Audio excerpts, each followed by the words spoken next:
নমস্কার বন্ধুরা, আরও একটা রেসিপি দেখার জন্য তোমাদের সবাইকে স্বাগত। আজকের রেসিপিটা ওয়ান পট রেসিপি। যখন রান্না করতে ইচ্ছা করবে না তখন এই রেসিপিটা বানাতে পারো। যারা একা থাকো তারাও আজকের এই রেসিপিটা বানাতে পারবে। বাড়িতে থাকা উপকরণ দিয়ে ঝটপট তৈরি করে ফেলতে পারবে। আর এই রেসিপিটা পুরো শেষ পর্যন্ত দেখার অনুরোধ রইল। আর রেসিপিটা তোমরা কোথা থেকে দেখছো সেটা আমাকে জানিও, যাতে আমি তোমাকে থ্যাংক ইউ বলতে পারি।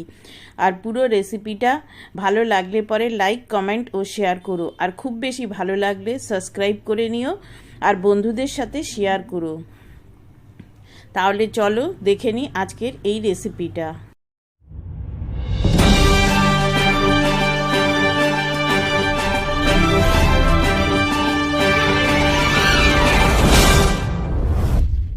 রেসিপিটা তৈরি করার জন্য একটা মোটা তলাযুক্ত কড়াই নেবে, নিয়ে এখানে 1 চামচ মতো আমি ঘি দিয়ে দিলাম। ঘিয়ের পরিবর্তে তোমরা তেলও দিতে পারো, কিন্তু ঘিটা দিলে সবচেয়ে বেশি ভালো হবে। আর এখানে আমি 1.5 কাপ চাল ভালো করে ধুয়ে এরকম জল ঝরিয়ে নিয়েছি। এখানে আমি গোবিন্দভোগ চালটা ব্যবহার করেছি, তোমরা চাইলে বাসমতি চালও ব্যবহার করতে পারো। যখন ঘিটা সম্পূর্ণ গলে যাবে তখন এর ভেতরে একটা তেজপাতা, 2 টুকরো দারচিনি, 5-6টা ছোটো এলাচ, 5-6টা লবঙ্গ আর 10-12টা মতো গোলমরিচ দিয়ে 1 থেকে 1.5 মিনিট মতো এটাকে ভেজে নেব। একদম লো ফ্লেমে ভাজতে হবে।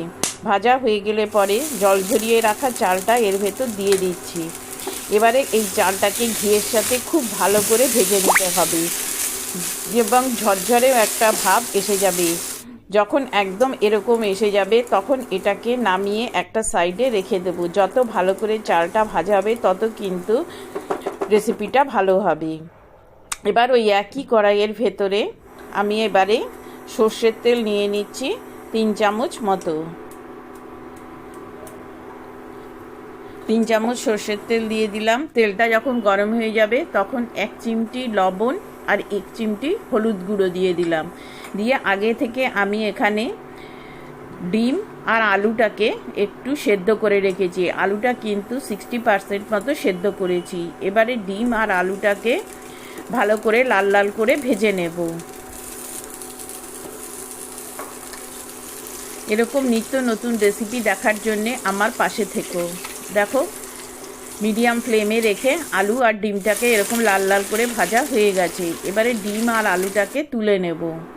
ওইবার ওই একই কড়াইয়ের ভেতরে এখানে একটা বড় সাইজের পেঁয়াজ এরকম করে কেটে নিয়েছি। নিয়ে এবারে পেঁয়াজটাকে ভালো করে ভেজে নেব। খুব লাল করার দরকার নেই। পেঁয়াজটা যখন এরকম ভাজা ভাজা হয়ে যাবে তখন এর ভেতরে 1 চামচ রসুন বাটা আর 1 চামচ আদা বাটা দিয়ে দেব। এবারে ততক্ষণ অবধি ভাজতে হবে যতক্ষণ না রসুনের কাঁচা গন্ধটা চলে যায়। 1 থেকে 1.5 মিনিট মতো ভাজতে হবে। দেখো, আমার এটা ভাজা হয়ে গেছে। এবারে এর ভেতরে এখানে একটা টমেটো একদম ছোট ছোট করে কেটে নিয়েছি, টমেটোটা দিয়ে দিলাম। টমেটোটা যাতে তাড়াতাড়ি নরম হয়ে যায় সেই জন্য 1 চিমটি মতো লবণ দিয়ে দিলাম। দিয়ে ভালো করে মিশিয়ে নিয়ে গ্যাসের ফ্লেমটা লোতে করে ঢাকা দিয়ে দেব। 1 মিনিট পর দেখবে ঢাকাটা খুলে টমেটোটা একদম নরম হয়ে গেছে আর এরকম তেল ছেড়ে এসছে। এবারে ভালো করে মিশিয়ে নিচ্ছি। দেখো, এবারে একটুখানি আমি 3 থেকে 4 চামচ মতো জল দিয়ে দিলাম। এবারে কিছু শুকনো মশলা অ্যাড করতে হবে। জলটা দিয়ে নিলে মশলাগুলো যখন অ্যাড করবে তখন কিন্তু পুড়ে যাবে না। 1/4 টিস্পুন মতো হলুদ গুঁড়ো, 1/2 টিস্পুন মতো লঙ্কার গুঁড়ো, 1/2 টিস্পুন মতো কাশ্মীরি লাল লঙ্কার গুঁড়ো যেটা আছে সেটা দিয়েছি। ঝালটা তোমরা তোমাদের পছন্দ মতো কম বেশি করে নিও। আর 1/2 টিস্পুন জিরে গুঁড়ো আর 1/4 টিস্পুন মতো ধনে গুঁড়ো দিয়ে এবারে মশলাটাকে খুব ভালো করে কষিয়ে নেব। এই মশলাটা যত ভালো করে কষানো হবে তত কিন্তু সবজির রং এবং টেস্ট দুটোই কিন্তু ভালো আসবে। এবারে একটু ঢাকা দিয়ে দেব। একটুখানি ঢাকা দেওয়ার পর ঢাকাটা খুলে দেখো মশলাটা কি সুন্দর কষানো হয়ে যাচ্ছে। এবারে এর ভেতরে একটুখানি জল দিয়ে দেব। দিয়ে আবারও আমি মশলাটাকে কষাবো। এই রেসিপিতে আমি কোনো টক দই, পোস্ত বা চারমগজ বাটা কিছুই কিন্তু ব্যবহার করিনি। একদম ঘরে থাকা উপকরণ দিয়েই আজকে আমি এই রেসিপিটা তোমাদের সাথে শেয়ার করেছি। যারা ব্যাচেলার হোস্টেলে থাকো তারাও কিন্তু এই রেসিপিটা এইভাবে বানাতে পারবে। এবারে যে ভেজে রাখা চালটা আমি এর ভেতরে দিয়ে দিচ্ছি, দিয়ে এটাকে ভালো করে মশলার সাথে চালটাকে কষিয়ে নেব। এই সময় কিন্তু আমি গ্যাসের ফ্লেমটা একটু কমিয়ে দিয়েছি, দিয়ে ভালো করে কষিয়ে নিয়েছি।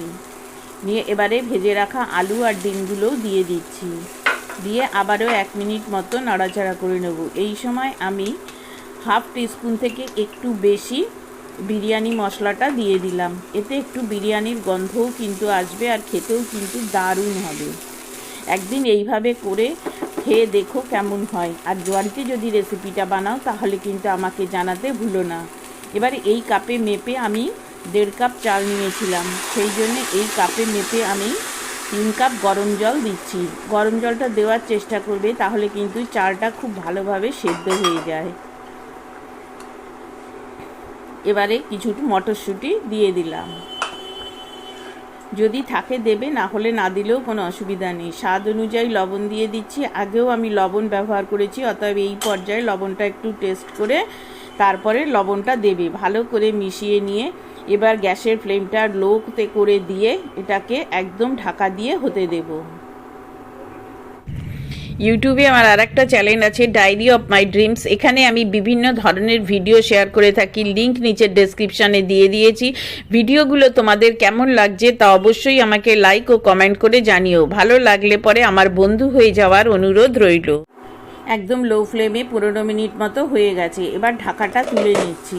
দেখো ঢাকাটা তুলে নিয়ে এটা কত সুন্দর, ভাতগুলোও কিন্তু হয়ে গেছে। এবার একটুখানি এটা মনে হচ্ছে যে একটুখানি জল জল মতো আছে, সেই জন্য আমি একটু ওপর নিচে করে নাড়াচাড়া করে আবারও 1 মিনিট মতো এটাকে ঢাকা দিয়ে দিলাম। ব্যাস তৈরি হয়ে গেল 1 পট ডিনার রেসিপি। দেখো কত সুন্দর ঝরঝরে চাল হয়েছে, একটার গায়ে কিন্তু একটা লেগেও যায়নি। যদি চালটা তোমরা খুব ভালো করে ভেজে নাও তাহলে কিন্তু একদম এইরকম ঝরঝরে তৈরি হবে। এবারে নামানোর আগে 1/2 টিস্পুন মতো ঘি আর 1 মুঠো ধনেপাতা কুচি ছড়িয়ে পরিবেশন করো। তাহলে বন্ধুরা আজকের রেসিপিটা তোমাদের কেমন লাগলো তা কিন্তু জানিও। ফেসবুকে আমার 2টো পেজ আছে, সেই পেজেও এই সব রেসিপিগুলো তোমরা পেয়ে যাবে, লিংক নিচের ডেসক্রিপশানে দিয়ে দিয়েছি। তোমরা তোমাদের রেসিপিগুলোও কিন্তু আমার পেজে শেয়ার করতে পারো। আর এই পেজটা যদি তোমরা ভিডিওটা যদি পেজ থেকে ফেসবুক থেকে দেখো তাহলে কিন্তু আমাকে ফলো করতে ভুলো না। ইনস্টাগ্রাম, ব্লগার এই সবগুলোতেই কিন্তু আমার এই সব রেসিপিগুলো আমি শেয়ার করে থাকি। পুরো রেসিপিটা আমার সাথে দেখার জন্য তোমাদের সবাইকে অসংখ্য ধন্যবাদ। Thank you.